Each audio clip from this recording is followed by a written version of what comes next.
పుష్ప 2 తర్వాత అల్లు అర్జున్ సినిమాల కంటే ఆయన రెమ్యునరేషన్ గురించి ఎక్కువగా చర్చ జరుగుతోంది.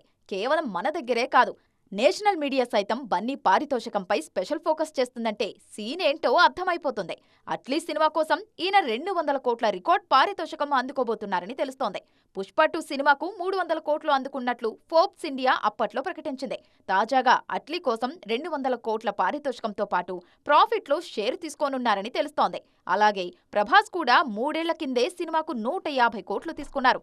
ఇప్పుడు ఆ స్థాయి 200 నుంచి 220 కోట్లకు చేరుకుందని ట్రేడ్ చెప్తున్న మాట. ప్రభాస్ కూడా కొంత పారితోషికం, మిగిలింది షేర్ తీసుకుంటున్నారీయన.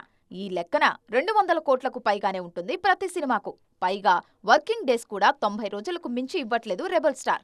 తమిళంలో విజయ్ కూడా 200 కోట్ల పారితోషికం టచ్ చేస్తున్నారు. ఈయన చివరి సినిమా జననాయకన్ కోసం భారీగానే అందుకుంటున్నారు. చివరి సినిమా కావడంతో జననాయకన్ కోసం 200 కోట్లకు పైగానే విజయ్ తీసుకున్నారని తమిళనాట ప్రచారం జరుగుతోంది.